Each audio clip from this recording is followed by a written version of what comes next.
Wait for it to show we're live, and here we go. Welcome to another live episode of the Wisco Fanatic Show, where we discuss the Packers, Bucks, Brewers, Badgers football, and basketball from an optimistic perspective.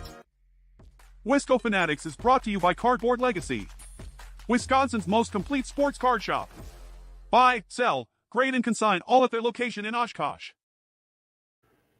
Welcome, everybody. Another episode of Wisco Fanatics. Today's date is March 27th, 2024. Mikey and myself are going to be breaking down some Wisconsin Badger topics, and it's going to hurt, but Mikey, we're man enough to do it. We got to rip the Band-Aid off. We got to talk about that very short stint in March Madness. After a year absence, the Badgers made the tournament again, and they ended up playing at James Madison University. We gave a preview last week, but give me your initial thoughts from the game now that the sting has left. Okay. What's going on, everybody? Well, I will say, Jake, first off, the sting is still there for me. As you and Tyler both know, my expectations for this team this year were pretty goddamn high because, you know, when you got 90% of scoring coming back, plus you add an addition such as AJ Storr, I'm hurt. I'm still very hurt about this game. Getting right to the point, it's not how we lost the game. Excuse me, it's how we lost the game. It's not the fact that we necessarily lost against James Madison. Yeah. It's how we lost. We had a season high, 19 turnovers in this game, man. And we played, and I think you can agree here, we played some bad basketball this year. We really did. We were in that awful stretch in February. But then we go and top all of that with getting 19 turnovers. James Madison got 28 points off of those 19 turnovers. And when you're watching this game, like right from the start, you could tell, like, it felt like these dudes did not want to get off the bus, like, for Wisconsin. It was these slow starts, which, happened multiple times this year. But the energy with James Madison just in general was, Scott, like, way better in comparison to us. It seemed like they were 2 steps ahead of us every step of the way. Like I said, their energy was just, dramatically better than Wisconsin. And it's not like they ran a great offense either.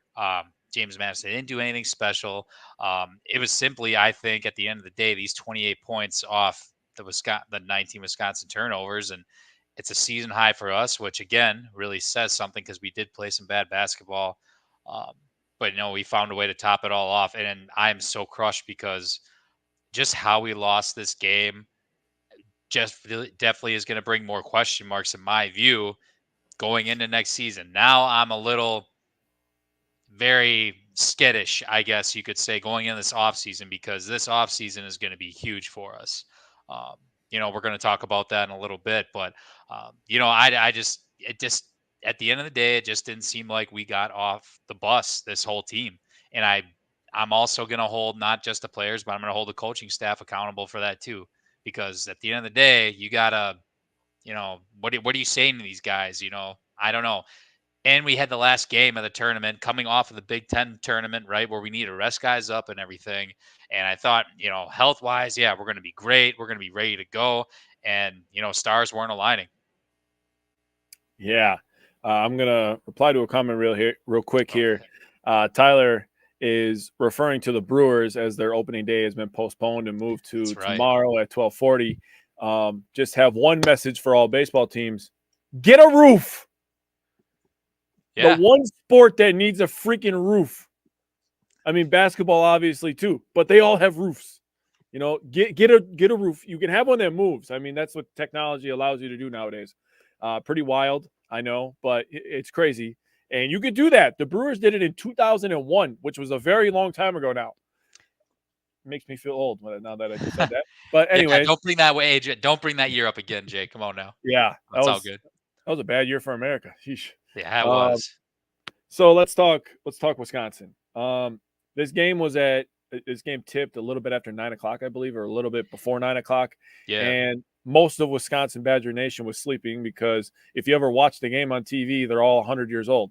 And it felt like the team, it felt like the team was asleep too, especially to start this game. JMU played with elite confidence. So I want to give them credit for that. they didn't look at the Badgers being like, oh man, that's the Wisconsin Badgers. They have this reputation. They go to the big dance all the time. They win a lot of games. They're always in contention with the Big Ten. No, they looked at Wisconsin like food, to be completely honest with you. And they took our lunch money and they cashed it in, and they were eating all night at the rim. And it was really, really hard to watch for a lot of stretches. Very uncharacteristic basketball for most of this game for Wisconsin. And yes, I agree with what you said, that the Badgers had some long stretches of bad basketball this season. And scoring droughts are something that we're used to as Badgers fans. As shitty as that is to say, we're used to that. A little bit of it, a lot of it, most of it was the play style under Bo Ryan. Bo Ryan won a lot of games because his defense was elite. He coached good defense. But the offense, always left something to be desired. Just like the Badgers football team. We always used to talk, we're a quarterback away. A quarterback away. We're just a quarterback away, right? We're always just a quarterback away. The Badger basketball team is always one more guy on the perimeter away. That's what it feels like every year. When we had Johnny Davis, if we would have had another perimeter guy, that team would have been elite. Mm-hmm. And I'll die on that hill. I don't care. I will die on that hill by myself if I have to. But I'm not going to say that I'm happy or I'm sad or I'm mad. It's March, okay? Upsets happen all the time. And that wasn't even the biggest upset of the tournament. Oakland smacking around Kentucky for 40 minutes was pretty good. I mean, one of the darling picks of this tournament was Auburn. They lost their first game. Yeah. So SEC tournament champions. Yeah, and the SEC has looked horrible as a conference in general. Which makes my Tennessee pick very skeptical to win the whole thing. Yeah. Oh, so Michael has a comment here. He says, JMU versus Wisconsin officiated at start was way different than against Duke. Just saying the fouls were called against Duke. We couldn't make layups and open shots that were going down in the Big Ten 30. Were we 6 of 16, I think, for layups or something like that? 6 of 16 or 6 of 18 sounds right. Yeah. But I mean, we were airballing layups, okay? Like I remember the play. I remember specifically it was second half. Tyler Wall gets the ball down the post. Looked like he had an easy lay-in, but he goes and airballs it, right? That was a story of the damn night. It was plays like that. We were rushed quite a bit too with whatever we were doing. They just were not expecting the energy at all whatsoever. So I guess if I did have to give a shout out to one player that night, it was he picked up 2 fouls in the first half, unfortunately, but he bounced back in the second half. Max Klesmit, he ended up having, that one stretch early on in the second half to somewhat get us going, I guess, because we cut it down to 6, I think, at one point. But after that, it wasn't even close. I still stand by my statement. It seemed like we did not want to even get off the damn bus. I know you're talking about this is March, and I agree, but I'm still going back to the fact that it's not the fact that we lost to them. It's how we lost to them. That just guts the hell out of me, Jake. Like this is going to bug me for a long time. If this was like a buzzer beater, 2 teams going back and forth, like JMU deserves all the credit. Don't get me wrong, but the fact with how well we were playing against, in the Big Ten tournament, I thought Stars were going to align with us to at least win 1 or 2 games, right? But with how flat we just came out, it's inexcusable in my view, and it really, really, it's a big issue to me, especially going into this offseason and the next year. So I'm hurt. I'm still hurt. I don't even think that you can use the Big Ten tourney, playing 4 games in 4 days, having tired legs. You can't use that as an excuse because we had off Monday, Tuesday, Wednesday, Thursday. We didn't play all day Friday until 9:00 at night. So the legs should have been fresh. These are 20-some-year-old kids. Man, I could have played basketball all damn day if I was 22 years old. I used to love doing that. That was my favorite pastime, man. Mondays, I would play basketball all day from the morning to the night. That was my favorite thing ever. Michael with another comment. My friend's dad is the biggest Badger fan and previously was a fan of Coach Gard, but now he is ready for a change. Is it time? I'm still on the fence. So, great transition, Michael, because right now we're going to switch topics, and we're going to talk Badger basketball takeaways from the season. And I'm just going to let you guys know that if Greg Gard is fired, he is owed $12 million. Yep. That's a pretty penny. And correct. I haven't done any research on who I would want to replace. I do trust McIntosh because obviously he's shown to put strong, people in leadership, roles. Look at the men's hockey team, made a miraculous turnaround this year. Obviously, we're both fans of Coach Fick. So, I mean, they have options. And I would have to do more research and look into it, see who's available. But I can't 100% say that I want to keep guard. I'm not going to lie to you. But I can't also say that I want to just fire him because I'm not one of those people. I'm one of those people of, not saying give people a second chance because obviously he's been here for 8, 9, 10 years almost. And he's been with the program for 15 plus. What's up, Brett? How you doing? What's up, Reggie? But I would have to do some research. And if there's a guy out there and they feel comfortable with it, McIntosh is going to make the move. So he's proven that. I don't know if you have any initial thoughts on it. No, there's a lot to talk about here. So I think to start, when it comes to I'll start with the whole buyout situation. I want to say, correct me if I'm wrong here. I think Paul Christ was about the same in terms of the buyout, Yep. right around 11 million or so. So just to clarify all that, but Jake, I am probably one of the biggest Greg Gard fans known to man. Like you said, he's been here for 9 years. He's brought multiple Big Ten championships. But there is a point. Has he hit his ceiling in terms of what he can do in the tournament? Yes, it's March. Things are going to happen, right? It sucks. The 1 year when he did win a Big Ten championship in 2020, we were on such a hot streak. We were on about a 9-10 game winning streak, and then COVID happens, right? That goes to the what if factor. But at the end of the day, and this is why I bring up why this offseason is going to be important. How we lost this game. We go on that 3-10 stretch in February where we just were not playing good basketball at all. Questions arise like from all over the place. Fans are calling for his head. For me personally, based off of how we lost this game, I think the conversation should be had. Do I think he's going to get fired? No. I do think his seat is warm. I think going into next year, that's going to tell a lot. If he can't get, if he gets to the tournament, loses round 1, or if their regular season doesn't go too well, like bottom half of the Big Ten, I think that might do it personally, and that kills me to say that because this dude's won us a lot of games, and also to bring this factor into it, you're going to lose financial support. I mean, let's not kid ourselves. There are, a lot of entitled fans out there. We've talked about that, but there's a lot of fans that want immediate success now. We want to get back to a Final Four now. Mm-hmm. And like I said, Greg Gard's been here for 9 years. He's got a couple Sweet 16s under his belt. But, a lot of the fan base seems like we need immediate, again, we need to get back to where we used to be. We need to get back to those last years of Bo Ryan and everything. So in conclusion, no, this last game really disgusts the hell out of me just with how we played. Again, I think the conversation is going to be had. I think McIntosh is going to sit down with Greg, go over what the hell happened in this stretch, and then you go on this run. And then it looks like you don't get off the goddamn bus in this first round. So what's going on here? Because now you're turning into being kind of stagnant, going from not being in the tournament last year to going first round. Granted, is it technically a step up from the season before? Yes. But, we're the Wisconsin Badgers. We shouldn't be, at the end of the day, we can't settle for mediocrity, which unfortunately these last 2 seasons have been that way. I go back to what my expectations were at the start of this show. I thought Sweet 16, Elite 8 capability with how much we had returning.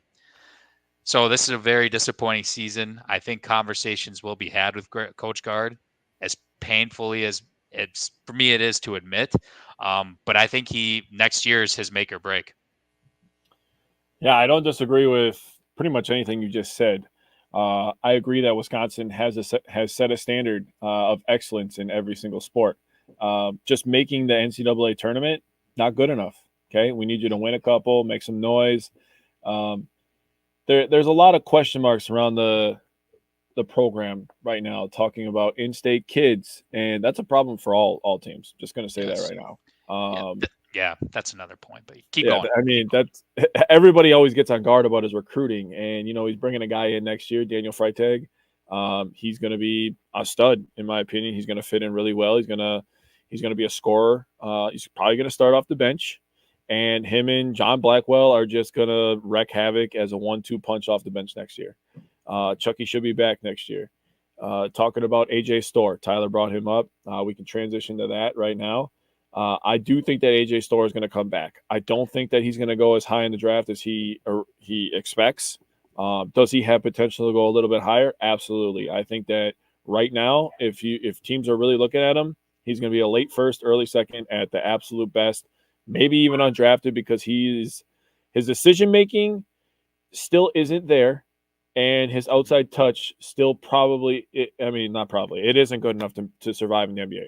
I mean, we watched a guy like Sam Decker, who was inconsistent with his three-pointer, but was a much more consistent college player, get drafted to the NBA and basically get shipped out as quick as he made it, right? Yeah.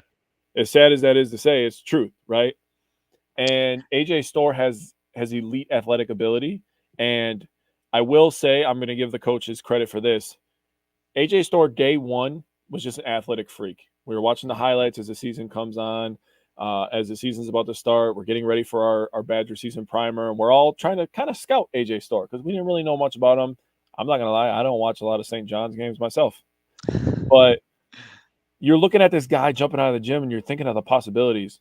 Now, you think about AJ Storr day one, and you think about AJ Storr who ended the season, particularly in the Big Ten championship game, he's a much better basketball player at the end of the year. Mm-hmm. He went from a guy that wasn't on any NBA team radar to, okay, let me get a feel for this. Let me see where I'm at. Now, if he can make that jump again, he's 100% an NBA player. Mm-hmm. Chucky, again, a guy who's a fringe NBA guy, has a chance to get better. So I do think the coaching staff is doing good at developing the talent that they have. Not that they keep everybody, and the transfer portal changes everything. And, a guy that entered the transfer portal is Connor Essegian. So I want to know if you have thoughts on AJ Storr and Connor Essegian. What do you think? Is Storr coming back? Where do you think Essegian's going to end up? What do you got? Yeah, sure. I'll start with Storr. So, he did the same thing with what Ethan Happ did his senior year. He declared he wanted to test the NBA waters, but he also didn't say he was going to enter the portal, which you can do simultaneously, or to my understanding. So when I read AJ Storr's comment, I am taking it as, yes, I'm going to test the NBA waters. However, I'm not leaving the University of Wisconsin, because he could have said, yes, I am going to also enter the transfer portal. Mm-hmm. That's the key thing that I looked at right away, because that's exactly what Ethan Happ did. And I know Ethan Happ didn't go to the NBA, yada, yada, yada. I know, but it's a similar thing what he did. He tested the NBA waters, and then, couple months, or I forget how long it took for him to make it official, but no, I think Storr will be back to at the end of the day. It's the NCAA tournament. This last game, I don't want to call him a no-show or any. I don't want to dock the kid. I really, really don't. But you got to show up at the NCAA tournament too. He was one of the guys that kind of could have played better in that tournament game, right? And you got to play on the biggest stage if you want to go to the league, man. Like, let's not kid ourselves. So at the end of the day, he needs work. You are absolutely correct when you said he has improved. Second team All Big Ten. That's not taken lightly, because we both know there's so many good players in this conference. Yes. Just for Illinois and Purdue alone, man. And that's two of the 18. Well, now it's going to be 18 teams in this league. So yeah, which isn't crazy to admit, but no, AJ Storr had a great year. I just think if he gets one more year, to play some like good defense under, a Wisconsin system, which was struggling from defense, but if he can go to a team, stay with the same team for one, because this dude's been all over the place. If you look up his childhood, his upbringing, he's been all over the place. We need him to settle down for one more year, I feel like. And, play with Chucky one more year, Big Steve. He's going to get the keys to the car, essentially, with Chucky. Let's be real. So he's going to be the bucket getter for us. We need him to come back. I think he will. I don't think he's going to settle for being a second round draft pick, quite frankly. Nor I don't think he should, because he can probably make more with NIL. Mm-hmm. I agree with that. Yep. So, you got any thoughts on Connor Essegian? Yeah. I mean, at the end of the day, Connor got his playing time taken away. Well, I'm going to start with this. Love Connor Essegian. Loved his time at Wisconsin. Great kid. There is not one negative thing I ever heard about Connor Essegian, where it's having interactions with the coaching staff, other players. You never heard of any type of smoke like that. So I want to say props first off to Connor Essegian for taking it like a man this season. Coming off of, averaging 11 points a game last year as a true freshman to, I don't even know if he averaged like 2 or 3, right? And maybe 7 minutes a game. So start off by saying props to him for that. But at the end of the day, his playing time got taken up by, quite frankly, better players in the Wisconsin system. Case in point, AJ Storr and John Blackwell. Yep. That's where I don't think there's much more that needs to be said about that. The guy can't play defense. There's a reason why he wasn't out there. I don't think he's ready for that part yet, or he wasn't ready for that part of the game this season, I think. I don't know if it was because of his early back injury he had in the beginning of the season. That just absolutely screwed with him the whole way, or what. But, we got John Blackwell, who's showed, a handful of times this year, he can play some ruthless defense, man. Like, he gets up in your face. He's aggressive as hell. And then you got AJ Storr, as I just said before, second team, all Big Ten player. He can be a bucket getter, just needs to put it together. So those two guys took away his minutes, essentially. Case in point. I'm happy for him. I hope he gets an opportunity. It sounds like Michigan is really, really interested from everything I've read with the new coach coming in from Florida Atlantic. Michigan and Indiana, I guess, for his hometown state. But to my understanding, there's a little uncertainty with like the whole coaching situation there too. But I guess Connor was a big Michigan fan growing up. So I think my prediction as of now, I think he's going to end up there. But, I'm happy for him. He's going to get an opportunity somewhere. I just hope he doesn't end up kicking our butts if we happen to run into him. Wow. Okay. So yeah. stay Michigan's in the Big very Ten. hot on him. Yep. Oh, okay. So now I don't know if you've done any research, but do you have any transfer portal guys that you have interest in?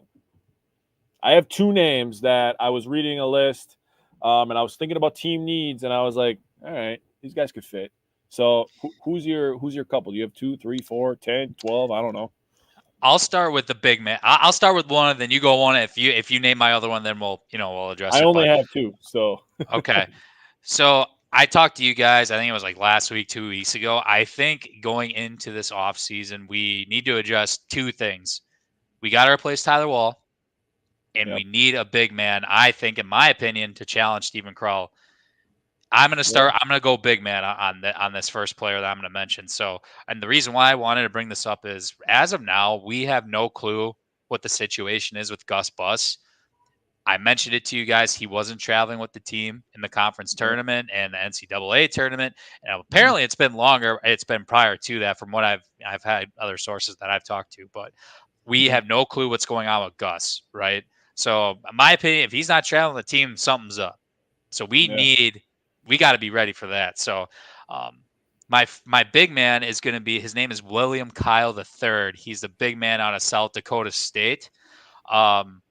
He used to play with he played with Chucky in high school, I guess, and he actually played very well against Iowa State. I think he's the type of big man, size-wise, that we need. He's a force in the inside. I think if you put him against Stephen Krall in terms of strength and size, he's going to take Steve like on the block, right? But we need a Chris Vogt type. If anybody on the chat here remembers Chris Vogt, we need somebody that can come in, give that, those 10 to 15 minutes a game, scenarios, and, dominate like on the post, because there was a handful of times this year where Big Steve got absolutely smoked. Let's call it how it is.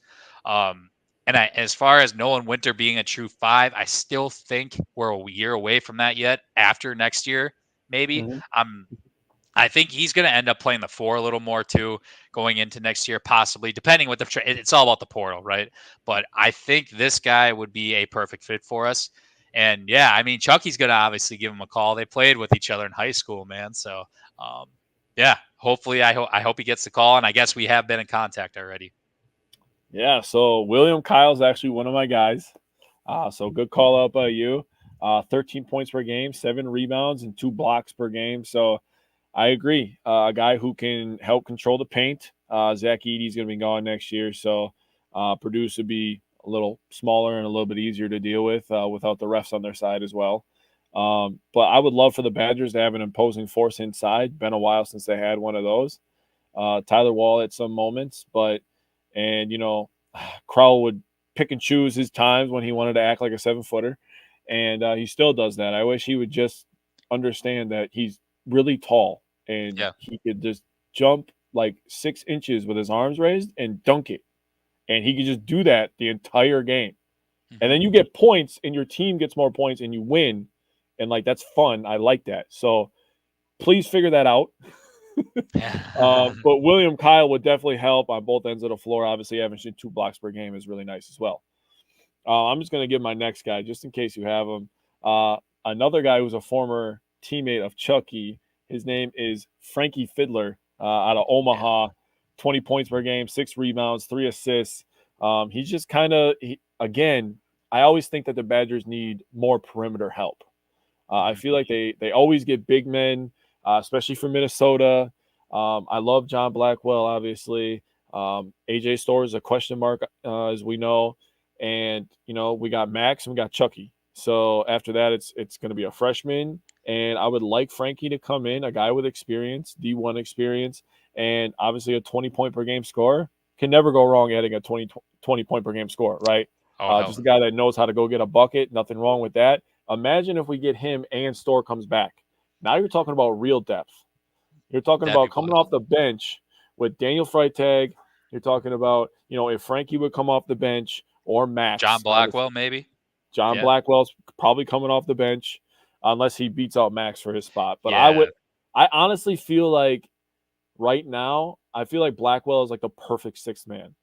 Yeah. You tell him to come in and do his thing, and he can have the keys to the car when he's in with the bench, when he's in with the reserves, right? Yeah. And obviously you can give him some time with the starters too. And then you obviously have Kamari McGee. He's a question mark, but I feel like his minutes are about to be taken, to be completely honest with you.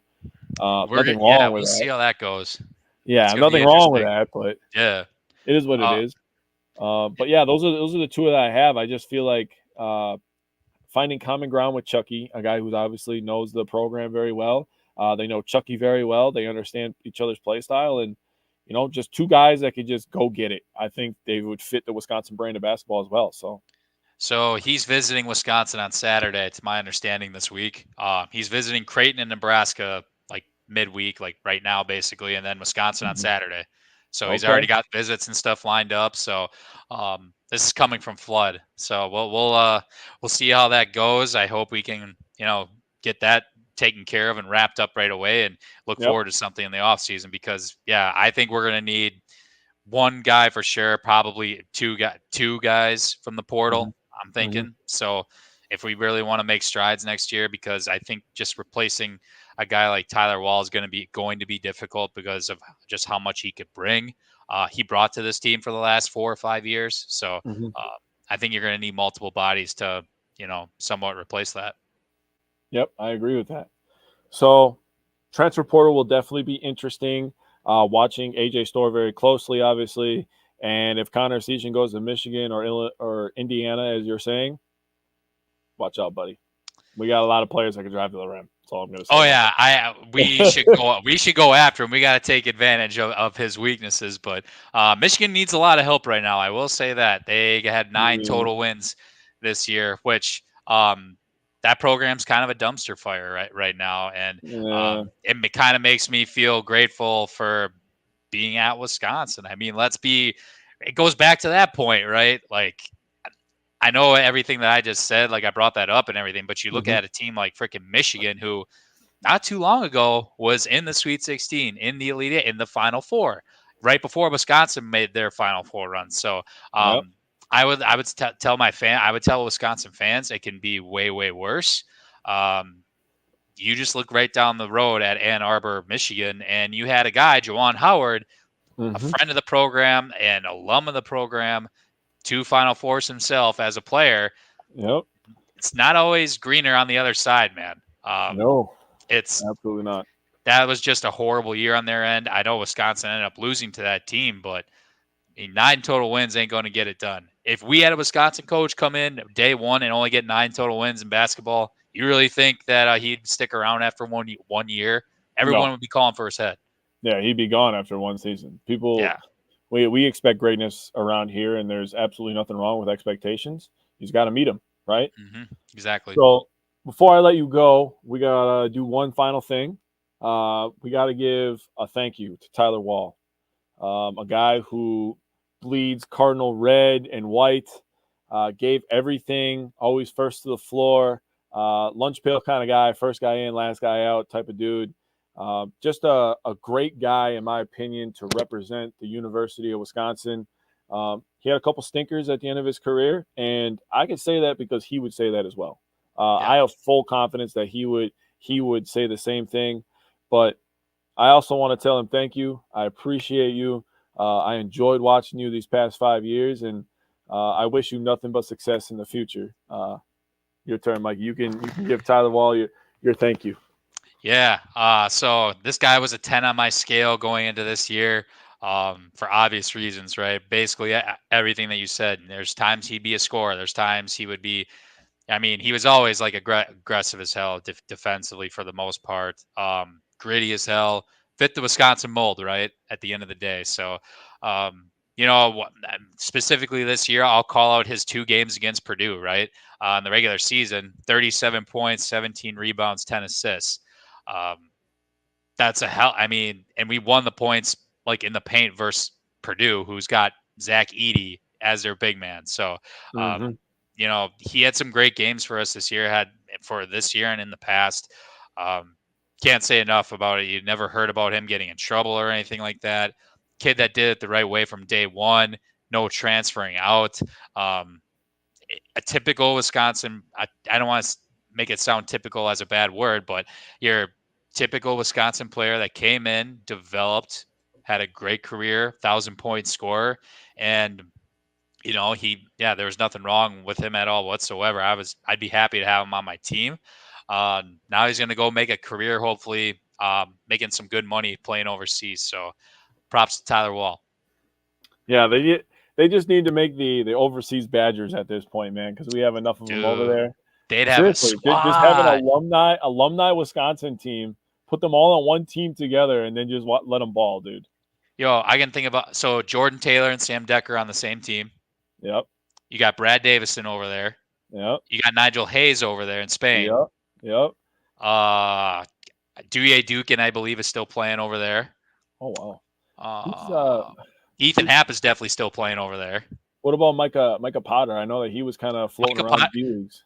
Dude, he's with like the Salt Lake D-League team. Yeah, he's or Utah. Yeah, I see him floating around still in the G League. Aleem Ford just got signed with the Herd. Yep, Aleem Ford. Yeah, he was back. He's back in Wisconsin. So I mean, there's plenty of talent from the Badger basketball team. When people say that guard doesn't have talent or he doesn't recruit well or anything like that, that's a lie, because you don't just play professional basketball and suck. I'll just say that. It doesn't matter what level it is. All these guys are good, obviously. The NBA is the top. They're the king. But, even overseas, those guys got game. So just want to point that out. Again, thank you to Tyler Wall. I want to say thank you to Mike. Appreciate you, man. You can go take a break now. It was a long football season, long basketball season. We'll see you back here when we have some more football to talk about, man. Yeah, never know. Spring ball, man. Spring ball's here already. They had their first practice last week, but now they're out for spring break. So they're going to be back at it next week already. So I'm looking forward to hearing some new names, hearing the old names pop up, seeing who's sticking out and everything. And hopefully I can get down there for a spring practice. I know they're not having a spring game this year. They are just having an open spring practice, I guess, at some point. So Maybe, hopefully I can get to that. I would love to see our new linebacking core specifically just absolutely rip some heads off. That's the one position group I'm going to be looking forward to in the fall, especially with my boy Tackett Curtis. Yes, sir. God, I can't. Yeah, that dude. Hunter Woller's my guy, but I'm going to give you a sneak peek. He's going to be number 2 for me. But well, I trust your judgment, man. After watching Hunter Waller absolutely explode onto the scenes last year, might be the best safety in the Big Ten and arguably top 5 in the entire country. So still got hosed for not being first team All Big Ten, but yeah, he might get it this year if he keeps balling, man. I'm looking forward to spring ball, but as you said, I guess I could use a break. In the meantime, I'll be listening to you guys, doing your thing with the Bucks and the Brewers, man. And yeah, even some Packer stuff too with the draft. Yeah, you bring up a good point. Did you see the draft hat, by the way? No, I don't think so. So I'm one of the weirdos. I always look up the draft hat because I usually buy them. I used to buy them every single year, and then they started getting kind of, and I was like, I'm not spending $45 on that because no. But the draft hat this year, boy, I don't know if I've ever been attracted to a hat, but this would be as close as it gets, man. I got to tell you, it's a nice looking hat. It's black. They have the green and the yellow accent on it, and then they have the state of Wisconsin on there. It says "Go Pack, Go" across, and I'm like, oh, it's like it's futuristic, but it's also simple. It's nice. It's a good hat, man. Simplicity, man. That's all it I takes. need other options because I keep wearing this Bucks championship hat, and I'm like, I need another hat, guy. I need another hat. Hey, see? There you go. I agree, Michael. It is expensive, but hey, man, welcome to Biden's America. That's all I got to say about that. I don't talk a lot of politics on here, but that's all I'm going to say about that. That's enough politics for me. But again, Mikey, thank you very much. Appreciate it, and I'm sure we'll keep in contact, buddy. Sounds good. Later, Jake. Later, guys. Black or green? I did not know that, Mike. So we're gonna, as Tyler would say, we're gonna shift gears here. And we're going to talk about some Milwaukee Bucks. Rocking the Bucks even after a tough loss last night. And we'll get to that eventually. But we got to start with another tough loss against the Boston Celtics. So Tyler is not here today. He needs a little break here. He's been super busy with work and life, and that's okay. Sometimes you need a break, and that's okay. And I need breaks. Everybody needs breaks. But right now, what I'm going to talk about is the Milwaukee Bucks versus the Boston Celtics. I'm going to read Tyler's notes, read his thoughts. I'm going to give you my thoughts, stuff that I took away from the game, and we'll just do it that way. So stick with me here. So Tyler's thoughts on the Celtics game is Celtics were letting Beasley slide. He wants to let Beasley slide for bad shooting because he was banging with Jaylen Brown and Porzingis. And those are tough matchups. The Celtics present a lot of tough matchups. You almost have to switch on every ball screen, and they have size, so it makes it hard to guard them. The Jays are legit 6'7", 6'8". Porzingis is obviously called the unicorn because he's 7'3". And it's tough to guard them. They move the ball well, and they're well coached, and they have been together for a long time. They have a nucleus that's been together for a while. They play good basketball. And he said that they won't be able to guard Dame with Giannis on the floor, face guard Dame. I agree with that. And the Bucks may have exposed that they can go small in the Celtics. Now, that's an interesting thought because for this year and last year, specifically, there's been a lot of talk of Giannis at the 5. And I love the options that the Bucks have. I love having Giannis with Bobby paired up. I love having Jay Crowder as that stretch 4. You go really, really small. It allows you a lot more defensive flexibility. You're allowed to switch everything. You still get high IQ basketball on both ends of the floor. So I love being able to go small. And if the Bucks are able to go small with Giannis guarding Porzingis, first of all, that's a tough matchup for Porzingis. It's a tough matchup for Giannis too. Porzingis is no slouch. He's a good player. But that's a tough matchup for Porzingis, and if you get him in foul trouble, now Al Horford has played very well against Giannis, and every time that we make a list of guys that have a chance to guard Giannis, I realize that we never name Al Horford, and that might be because we're trying to block out that he's actually owned Giannis at points in time on the defensive end, and he shoots like 90,000% from the corner and the wings from three-pointer for some reason when he sees the Bucks. But the Celtics still have options, but Giannis small, playing small ball with the rest of the Bucks and spreading the floor is interesting. They definitely won't be able to face guard Dame. Dame's going to be able to get downhill, and having Chris on the floor as well with Dame and Giannis gives you another playmaker. So all good points. So the way that I summed up this game was the Bucks showed heart and competitive spirit. They battled through adversity. Now, obviously, the Celtics got up big, and playing in Boston, I said it last week, is probably the toughest stadium in the NBA to play in. You got that crowd right on top of you, and then you got to deal with a team that's number one in defensive rating. I mean, that's just a whole lot of stuff to deal with. And for a Bucks that were shorthanded, I talk about the competitive spirit and battling through adversity. Bobby and Dame hit some tough shots. They showed that they were shot makers. Bobby has been coming along, obviously having some really, really good games, and just really playing good basketball, especially in that fourth quarter when they went on a big-time run to get the game within striking distance, and only lost this game by 3. So when you look at the two losses the Bucks have this year against the Celtics, both in Boston, they lost both those games by 3 points after being down by a lot initially.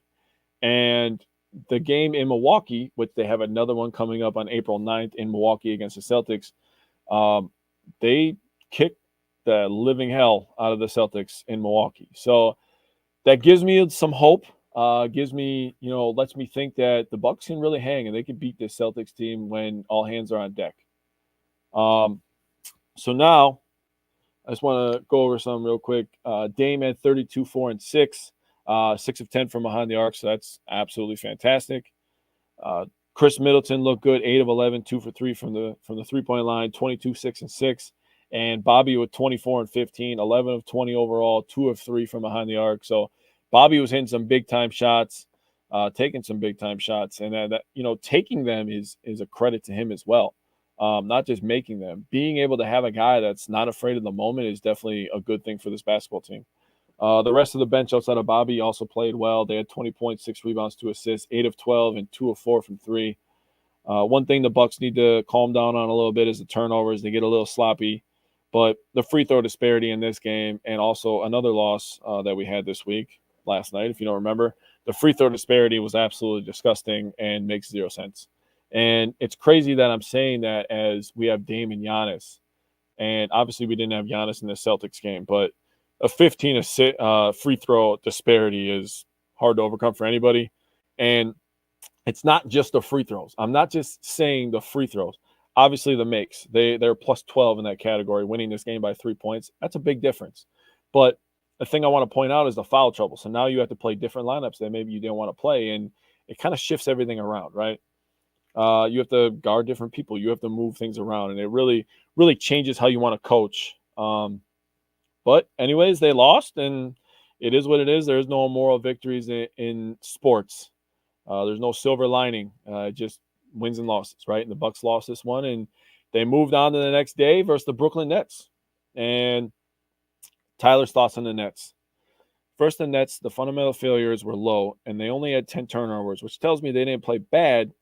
They just didn't shoot well. Also, this is a game Pat C did a great job facilitating with his drives to the basket, and the Nets shot 3 of 9 against him.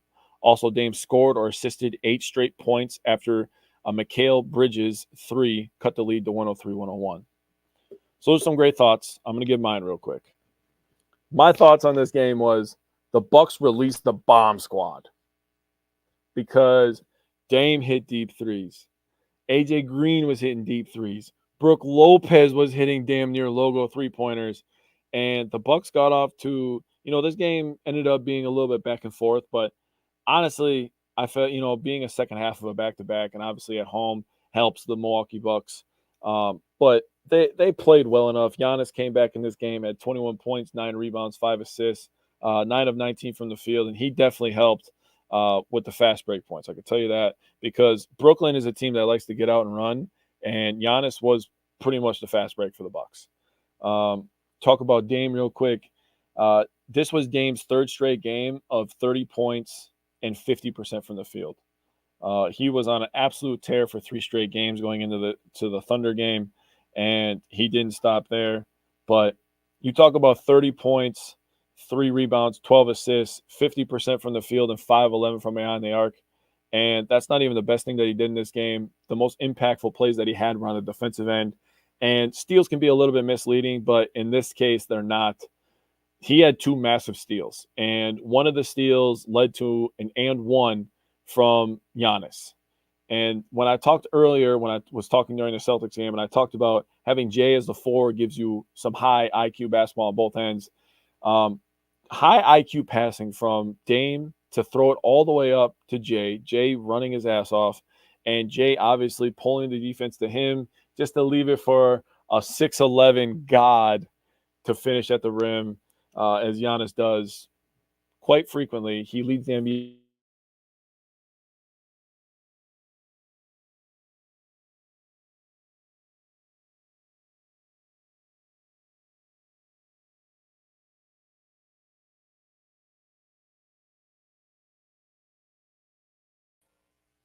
All right, I apologize for that.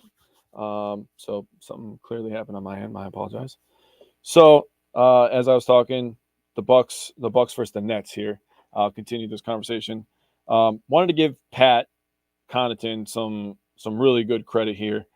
He led the team in plus minus at a plus 17, with only having 2 points and 4 assists. Only Dame and Giannis had more assists than him, but Pat played tremendous.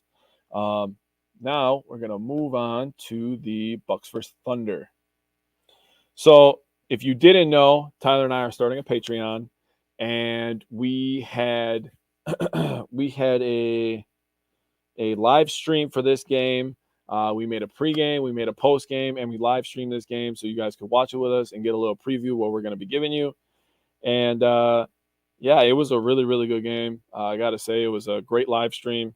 But the Bucks absolutely dominated this game from the second quarter on. This was just not a game. The Bucks' defensive intensity was elite, and this was actually the 8th game that the Bucks held an opponent under 100 points. And it was only the 3rd time this season that the Thunder were held under 100. And for the Thunder as well, it was their lowest point total of the season and their lowest field goal percentage of the season. So just tremendous work by the Bucks. And it goes to show that when this lineup is together, they're tremendous. Giannis, Dame, and Chris, it's their first game together since February 3rd. I mean, the date today is March 27th, so that's a long time. Dame missed 2 games with an ankle. Giannis missed 2 games. Before the next game here, he missed back-to-back games. And obviously Chris missed a little over a month with his rolled ankle as well. So a lot of moving pieces here. And when they're together, they're tremendous. Giannis had 30 points, 19 rebounds, 4 assists, 13 of 18 from the field.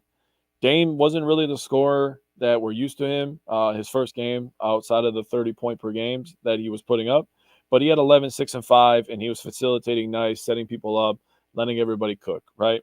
And Chris Middleton, his second career triple-double. 11 points, 10 rebounds, 10 assists. His first triple-double since January 20th of 2018. That's a long time. But Bobby doing his thing. Again, 15 points, 6 rebounds. First game since January 31st that they've had their preferred starting lineup as well, of Giannis, Dame, Chris, Brook, and Malik Beasley. So obviously Brook missed some games in there as well, as his wife gave birth to their baby. So a lot of stuff going on here. First preferred starting lineup since January. Think of all the things that have happened since January 31st. And people on social media don't take these kind of things into account. They just see the name on the front of the jersey, and understandably so, right? But you got to be able to have some context when thinking about things. First game since January 31st that they have their preferred starting lineup in the game. That's a long time. We're talking almost 2 months. Almost 2 months since they've had that, and we saw what happened. Let's get Tyler's thoughts on it real quick. Tyler's thoughts on the Thunder. First half, Chris and Dame were 3 of 15 and 0 of 6 from 3 with 7 rebounds and 8 assists. Second half, they were 6 of 8, 3 of 4 from 3, 9 rebounds, and 7 assists. Bucks, 8th opponent under 100, as I said earlier. 57 rebounds is a season high. The Thunder only had 37 rebounds. Jay Crowder had 5 games of 10 points on 58.8 field goal percentage and 50% three-point percentage. That's Jay Crowder in his last 5 games. Now, he's going to talk about defending Shea. If you didn't watch, again, we're going to be starting a Patreon. We would live stream this game, and I gave a whole spiel about defending Shea Gilgeous-Alexander. But this is Tyler's notes on defending Shea. Versus Chris Middleton, 0 for 1. Versus Giannis, 0 for 1. Versus Brook Lopez, 0 for 2. Versus Pat Connaughton, 1 for 3 with 2 turnovers. So the Bucks as a team, everybody, individual defenders and everybody else was really locked in on stopping Shea. He's an absolute monster in the paint. Just want to say that right now. The Thunder shot 4 of 14 against Bobby, 0 of 4, 0 of 5 against Patrick Beverley, and 3 of 10 against Pat Connaughton. Big shout out, back-to-back games for Pat C. Hustle guy playing some really good defense. So his last note is the Thunder are number 1 in the NBA in blocks per game with 6.7, and on Sunday they only had 1. The Bucks ball movement was elite. Their defense was elite, and they were really suffocating at all ends. So sadly, I have to talk about a game that I almost let ruin my night last night. That was tough to watch, got to say. I don't really have a lot of notes that I'm going to talk about. I'm going to call it what it is. I'm not a silver lining kind of guy. I'm not a moral victories kind of guy. I'm just not. I'm just a you're either this or you're this, right? And I understand that people can improve from certain areas and move over into a good area, but when things are what they are, you just got to call it for what it is, right? And for the Bucks, they choked this game. Having a 19-point lead in the fourth quarter, that's on them. You go completely cold.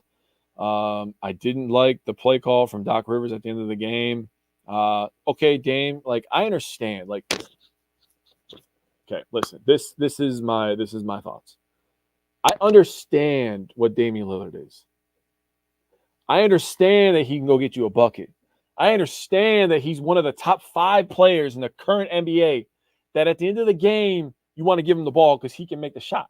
And again, he's not afraid to take the shot. And that's a credit to him. That's a credit to the Bucks for making a move to go get a guy like him. But I'll be damned if I think I'm going to let a 6'2" guy drive to the rim when Anthony Davis is waiting there. I mean, everybody clowns Anthony Davis, and rightfully so, because he'll make one good play, and then he'll have 5 plays where you're just like, well, what happened to the guy that just did that? But why? I didn't like it. I didn't like the play call at the end of the game towards the Lakers last time. We played in LA and we lost, and he got blocked. That was just great defense. You kind of trapped him there. You kind of forced Dame's hand in this play call as well. There's got to be a little bit more creativity on these end of games. The Bucks looked discombobulated, I guess I'll say. They looked disorganized. Discombobulated, that was a good word. I haven't said that one in a while. But the Bucks got to be better at end of game situations. I will get you guys a stat of how many games the Bucks have lost when they've led after 3. Been something I've been searching for the last couple of weeks. But I'll give you Tyler's thoughts. With last night, my biggest thing that cost them the lead was they stopped running in transition. I agree with that. The Bucks had 27 points in the fast break. And then Dame and coaches said the ball got sticky and wasn't moving around as much in the last 5 minutes of the fourth. My biggest gripe is not trying to pin the loss on one person. That's the scapegoat mentality of if this one person did something differently, we would have won. Last night was a team loss, just like Sunday was a team win. The season isn't over till it's over, and they can learn from it. I agree with that. And I believe what Tyler's trying to get at is all the people blaming Chris Middleton, which doesn't make sense to me. Now, he played bad defense at times, but so did Beasley at the end of the game when he gave up a wide open 3 to Reeves. And, Dame played some bad defense last night, and, Giannis gave up offensive rebounds to Anthony Davis, and, it is what it is. Everybody had bad plays. Everybody had good plays. But to pin it just on Chris Middleton is ridiculous to me. He was hurting the team at moments, but, Damian Lillard, 3 of 14 from behind the arc, that's not going to cut it. He had 27, 5, and 8. Okay, that looks good on paper, but when you look at the 3 for 14 and the 9 of 29, when he had plenty of chances in both overtimes to take the lead and really take control, and he made some good plays in the overtimes too. It wasn't just, his field goal percentage. It wasn't just Chris's field goal percentage or turnovers or defense at times. This was a team loss, and I agree with Tyler on that part. So going into what's next for the Milwaukee Brewers. Milwaukee Brewers. I apologize. What's next for the Milwaukee Bucks? The Bucks this week, they play at the Pelicans, at the Hawks, and at the Wizards. I'm going to go 3-0 before our next episode next Wednesday. I believe it needs to happen. I believe it's going to happen. And, then we get into some real conversations with the Bucks. Go 3-0, come back home for a couple games. So, lastly, Milwaukee Brewer baseball is here. Yes, we have to wait an extra day because of rain, and baseball teams don't want to put a roof on their stadium, and it is what it is, whatever. But it's still here. It's still here. It's time.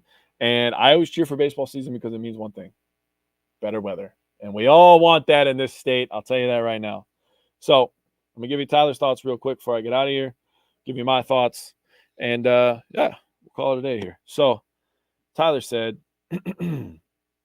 for the Brewers, I was going to mention Garrett Mitchell being out 6 to 8 weeks, and nobody should be calling him injury prone because both of his injuries came from baseball plays and not body maintenance. I agree. We're not making jokes. We have a no tolerance for people saying things about injuries or any of that business. We're not doing that, okay? So he said also the injuries were to two different body parts. Okay, agree with that. So then we wanted to give a little record prediction. Now the Brewers have 3 games at the Mets, starting on Friday, obviously a 3-game series in New York, and then they have 2 games at Minnesota. We both have the same record prediction. We both went 3-2. Now the reason I went 3-2, I can't speak for Tyler. The reason I went 3-2 is young and on the road. You have 5 straight games to start the season on the road. I believe they could take 2 in New York. Obviously, opening day, I think Freddie will win because he's just that damn good that he gives the Brewers a chance to win every single game. And he's going to pitch against Minnesota as well. So that's 2 of the wins right there with Freddie. And then we'll see what the young guys got, man. Churio is going to get his first opening day. I mean, there's just a lot to look forward to. So my 2 things, we're going to do 2 things to look forward to. My 2 things I'm looking forward to. First thing is how the leadership guides the young guys. Now, the Brewers have a lot of young guys on the roster, and we talked about it this last week and for a couple weeks now. Baseball is the one sport where there's a lot of movement. You have to learn a lot of names, a lot of up and down. It's more than any team, obviously, because the season's longer than any other team, any other season, right? 162 games is a long time. Baseball starting in March, it doesn't end until the end of October. I mean, that's just the entire year. So I want to see how the leadership guides the young guys through adversity because it's going to happen. Jackson Churio is going to have his struggles. Frelick, Mitchell when he comes back. I mean, Weimer, we saw him struggle last year at the plate at least. I mean, we're going to have to see how guys like Yelly, Rhys Hoskins, new addition. And if you watched our Brewers primer, you heard answers about Rhys Hoskins, how he was really the leader in that clubhouse for the Philadelphia Phillies. And that's really interesting. And a guy full of ultra egos and superstars, he was the one that people really listened to.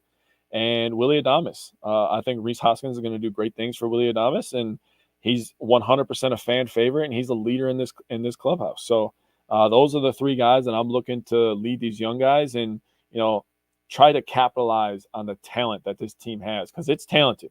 Don't get it twisted. I mean, losing Corbin Burns and not having Brandon Woodruff this year is going to suck. It's going to be bad at times. Some of the pitching is going to be pretty bad at times, in my opinion, but it's also going to be really, really good because the Brewers pitching lab is one of the best in baseball. But they definitely have talent. I'll tell you that, all over the field. And my next thing I'm looking for is how the young guys grow throughout the season. And the reason that I thought of this, I'm making a lot of correlations from the Brewers to the Packers, and watching the Packers from week 1, had a lot of fun beating the shit out of Chicago, but we always beat the shit out of Chicago, right?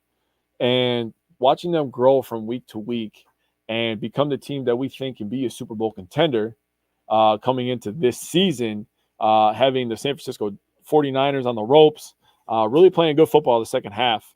And coming into this season now, we have a lot of optimism, right? So it's going to be awesome to watch the Brewers young guys. And we have the number 2 prospect in all of baseball, number 2 or number 3. Watching him grow throughout the year is going to be something to watch for. If you've ever seen any of our interviews with Javik Blake, he's the play-by-play announcer and the media consultant with the Biloxi Shuckers down there in Mississippi. He was with Jackson all year, and he just raves about the guy. Talks about his power, his speed, his defense. Talks about how wonderful of a teammate he is. We had him on for our Brewers Primer a couple weeks ago as well. So go check that out if you haven't. We put a lot of stuff together. Tyler did a lot of work to get that all rolling and have that set in stone. So give Tyler his flowers for that. But just a tremendous job, guys, with the young guys, and hopefully they grow through the season and the leadership is able to push them to where they're supposed to be. And let's get some wins. Now with that, I bid you adieu. I'm going to get out of here now. I have cotton mouth real bad. I don't know how Tyler ever does this, but credit to him. But just want to say we have an episode coming up on Friday, the second episode of our NFL 2024 draft series. We're going to be doing defensive line and edge players. Last week, if you didn't see it, we did offensive line.